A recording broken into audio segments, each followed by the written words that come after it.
for the support of the glorious cause. I beg they will accept my most cordial thanks for this distinguished testimony of their approbation. But lest some unlucky event should happen, unfavorable to my reputation, I beg it may be remembered by every gentleman in the room that I, this day, declare with utmost sincerity, I do not think myself equal to the command I am honored with. Truly, there is no man better suited to the task. Really? I can think of several. Charles Lee. Accepted this arduous employment. Do I know you? I would not expect you to remember. Come, Connor, there's someone I want you to meet. I will keep an exact account of my expenses. Sorry to pull you away like that, but the last thing we need is the two of you coming to blows. Now, Connor, allow me to introduce you to our newly appointed Commander-in-Chief, George Washington. Ah, so you're the one who saved Sam and John at Lexington. It was the Patriots who did that. I merely lent support. As humble as he is brave, we could use more men like you. I'm sorry, but if you'll excuse me, I should attend to Charles over there. He looks none too happy about being passed over for command. It was good to meet you, Connor.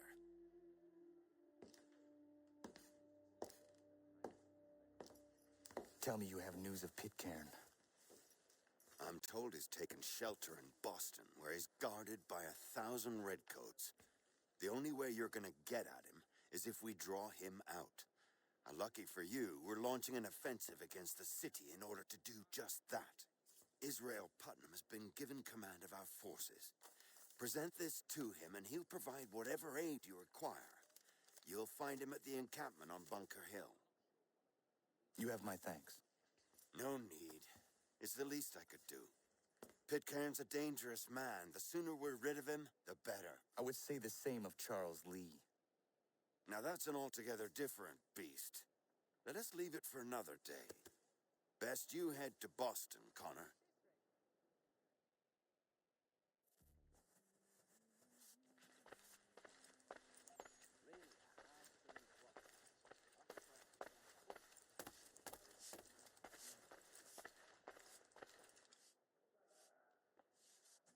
Still here, are you? I was just wondering, what happens now? There's quite a lot to do. Commander Washington must determine when and where we'll strike next. And we need to get to work on our message.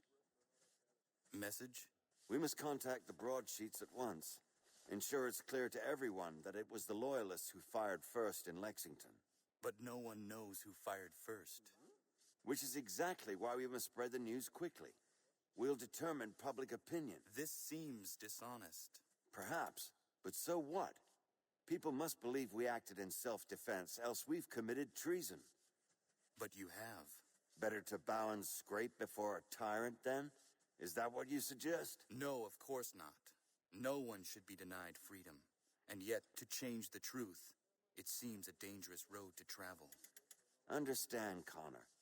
This is a war fought not just on the battlefield, but within hearts and minds as well.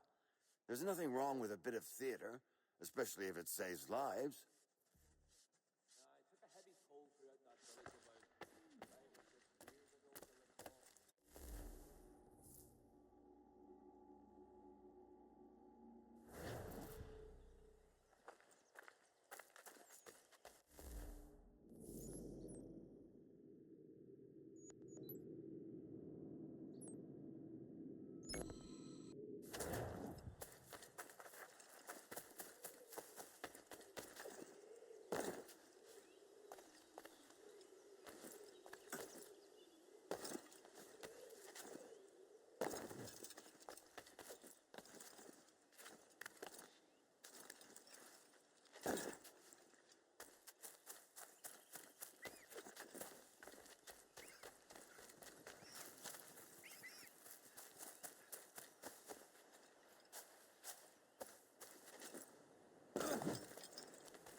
around and state your...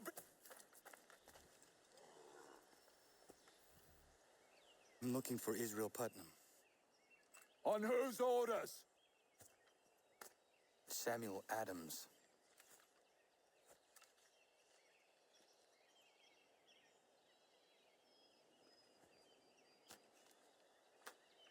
Follow me. This is not Bunker Hill.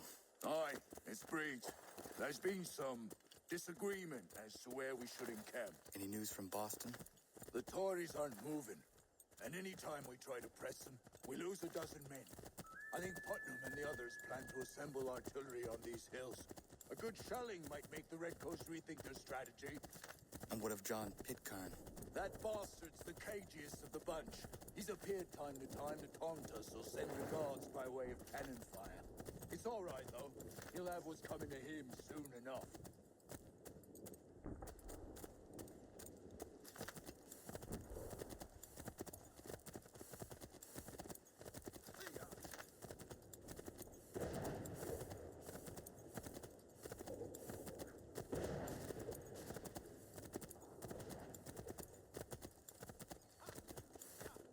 Putnam's just up ahead.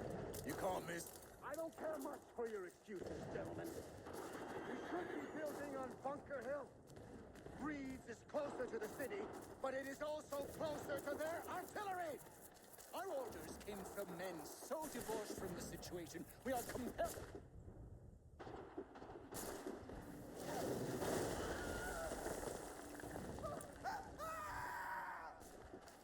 I rest my case. I'm going back to Bunker Hill. Good day, gentlemen. General Putnam. What? I'm looking for John Pitcairn. I was told you would be able to help me find him. He's stuck away inside that city with no reason to leave. As long as that ship continues its assault, we'll never flush him out. But if the ship was silenced... Oh, that poor guy might be forced to get off his arse and come forward. Fly this flag to signal my success. And I shall speak fondly of you at your funeral.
crave better numbers, you say.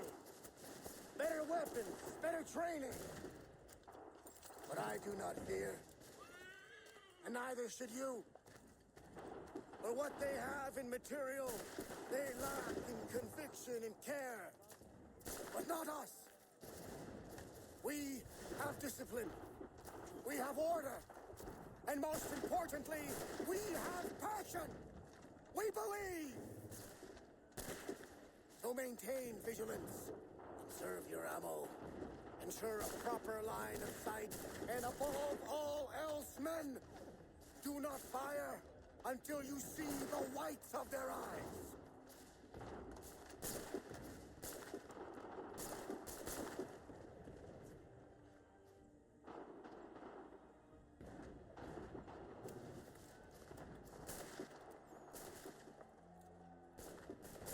Well, I'll be damned. You did it. That was quite a speech. Lies, all of it, I'm afraid. Still, such words have carried us thus far. And what of Pitcairn?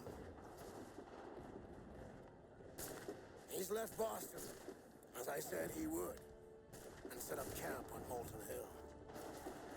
There's no good way to get at him.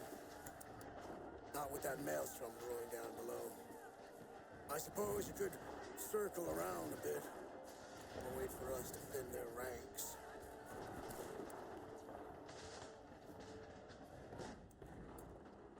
There is no time. I will have to chance a direct approach. That's twice today you proposed the impossible. I see no other choice. Not because you're mad as a March hare, son. I expect an apology on my return.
Why did you do this? To protect Adams and Hancock and those they serve, you meant to kill them.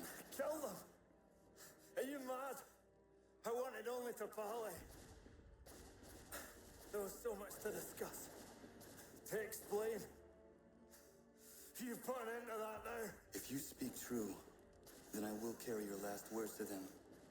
They must lay down their arms. They must stop this war. Why them and not the Redcoats? Do you not think we asked the same question of the British? These things take time. And it would have succeeded had you let me play my part. Part of the puppeteer. But better we hold the strings than another. No, the strings should be severed. All should be free. And we should live forever on castles in the sky. You wield your blade like a man, but your mouth like a child. And more will die now. Because of it.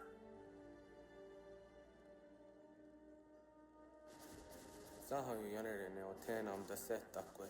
Tini on ne jaho teena tam da setakwe.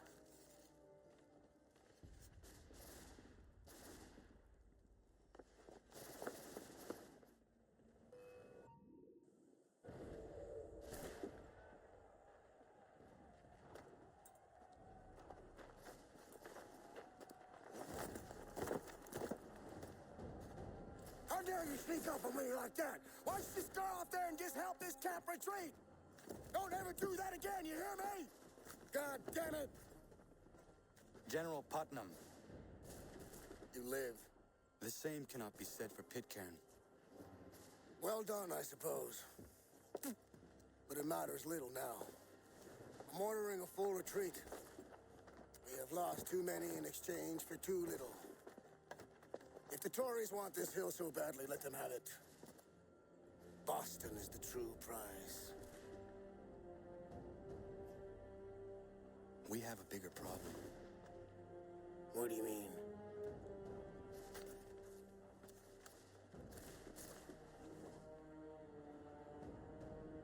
This can't be right. It says they plan to murder Washington.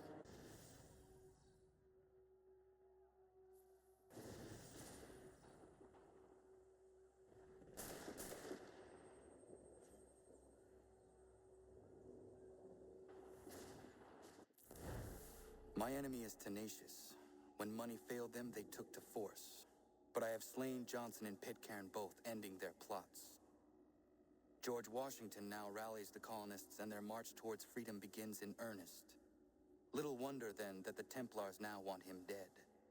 They seek to reshape this land into something cold and ordered, something soulless. And he is an obstacle. I must save him, that his cause can flourish and my people remain safe.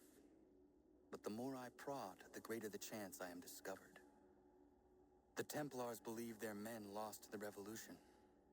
In their eyes, the assassins are gone and scattered, no longer a threat. But I fear they will soon discover the truth, and me along with it. I must tread carefully.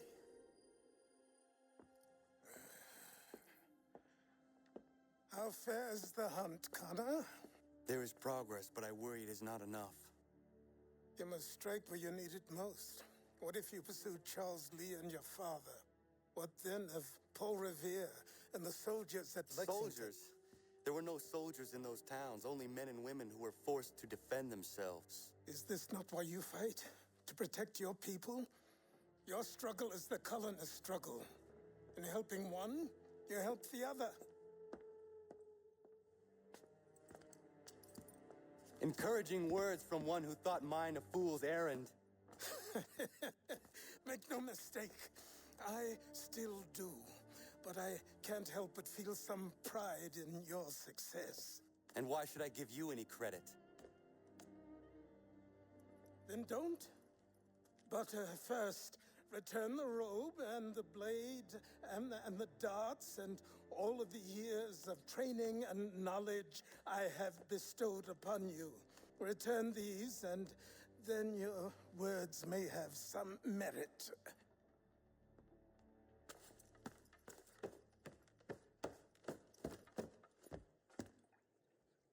Or you could just admit that you are wrong. Oh, child, please, you've killed 2 men. One more salesman than soldier. You're gonna have to try a lot harder than that to impress me. Is that so, old man? Or perhaps we should step outside. I will gladly demonstrate how easily I could trounce. Connor, this is Benjamin Talmadge. His father was one of us, no need for secrecy. I think he has something he wants to say. Achilles tells me you've uncovered a plot to murder the commander-in-chief. Yes, but I have only false starts and dead ends to show for it. Not anymore, my friend. Thomas Hickey's your man, and I aim to help you catch him. How? I'll explain on the way. You and I are going to New York.